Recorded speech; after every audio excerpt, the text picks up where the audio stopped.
네, 이슈픽 오늘은 장정현 기자와 함께 대통령의 비상계엄 선포 이후 탄핵으로 이어지고 있는 정치 상황을 살펴보겠습니다. 장 기자, 어서 오십시오. 안녕하세요. 네, 오늘 국회 상황이 정말 급박했고 현재도 진행 중이죠? 네, 그렇습니다. 오늘 아침 국민의힘 회의에서 이 한동훈 대표가 사실상 탄핵에 찬성하는 입장을 밝히면서 이 대통령 탄핵 정국이 급물살을 탔습니다. 국민의힘이 오전 11시부터 긴급 의원총회를 열고 한 대표의 이 발언을 놓고 현재까지도 갑론을박을 벌이고 있고요.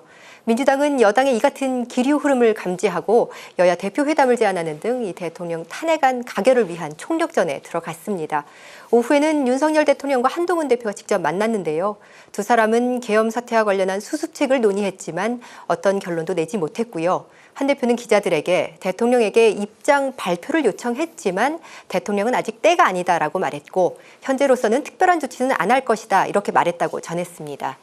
이후에는 국회 상황이 더 급박해졌는데요. 윤석열 대통령이 오후 3시 국민의힘 의총에 참석하기 위해 국회로 오고 있다는 소식이 전해졌고 이 소식을 들은 민주당을 비롯한 야당 의원들은 국회 정문 이 로텐더홀로 모여들어서 본회의장으로 오르는 계단 입구를 막아서고 대통령 탄핵을 외치면서 반발했습니다.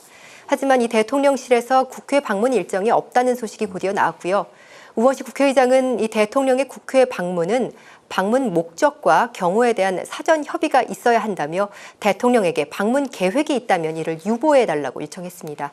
비상계엄 선포 이후 국민 앞에 모습을 보이지 않고 있는 윤 대통령이 국회로 온다, 안 온다 결국 해프닝으로 끝난 상황입니다. 네, 이미 넉 달 전부터 민주당에서 불거진 계엄 준비설이 이제 현실화가 된 건데 2차 계엄 가능성도 우려가 되고 있습니다. 바로 이곳 국회가 그래서 아직도 계속해서 긴장의 끈을 놓지 못하고 있는데 우원식 국회의장도 이에 대해서 대통령에게 엄중 경고를 했죠. 네, 이 정치권에서 이 김민석 최고위원이 주장해온 계엄설은 지난 3일 이 비상계엄이 선포되기 전까지는 크게 주목을 받지 못했습니다. 네. 김 최고위원은 이 민주당 회의 석상이나 상임위 등에서 잇따라 계엄령 의혹을 제기했는데 당시에는 이를 뒷받칠 만한 이 명확한 증거를 대지 못했기 때문에 야당 일각의 주장으로만 비춰졌습니다.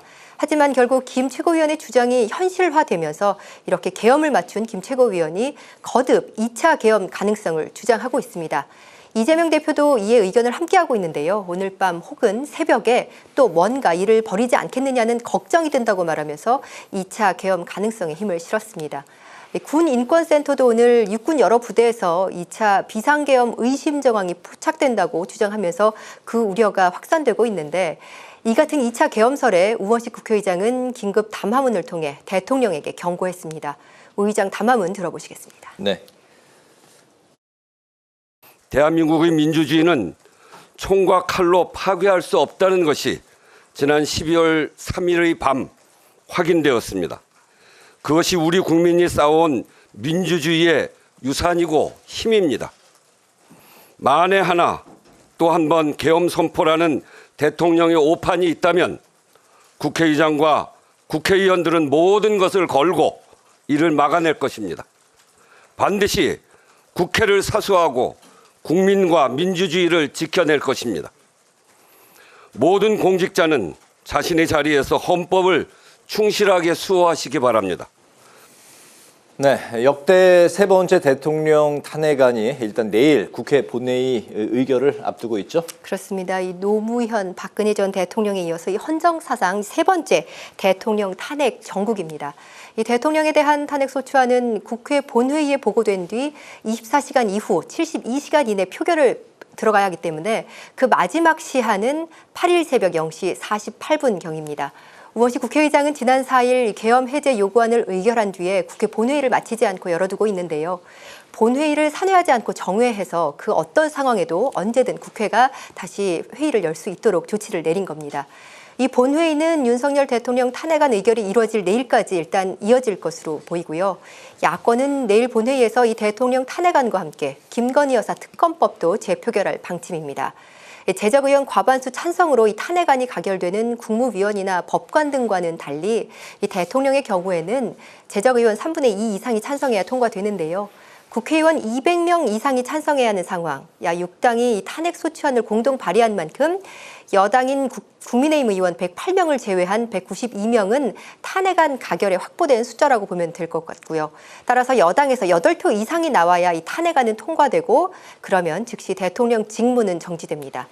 오늘 한동훈 대표의 이 탄핵 찬성을 시사하는 발언 이후 조경태 의원과 안철수 의원이 이에 동조 발언을 내놓으면서 혼란에 빠진 국민의힘 내부 상황이 어떻게 정리될지에 관심이 집중됩니다. 네, 의결 시간이 바뀔 가능성도 있지만 일단은 내일 저녁 7시가 그렇습니다. 현재로서는 좀 유력하게 점쳐지고 있다고요. 네. 만약에 대통령 탄핵안이 국회에서 가결이 된다면 이제 공은 헌법재판소로 넘어가게 되는 거죠?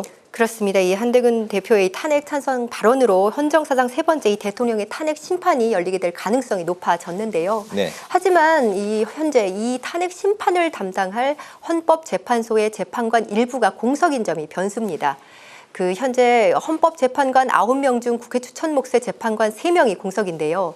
헌법재판관 7명 이상이 출석해 사건을 심리하고 6명 이상이 찬성해야 이 탄핵 결정이 가능하기 때문에 국회는 이 공석인 헌법재판관 3명을 하루빨리 선출하고 대통령 권한대행이 이를 임명해 헌법재판관 9인 체제를 완성하는 게 이 관건으로 보입니다. 하지만 이 헌법재판관 6명으로도 탄핵안은 심리하고 결정할 수도 있는데요.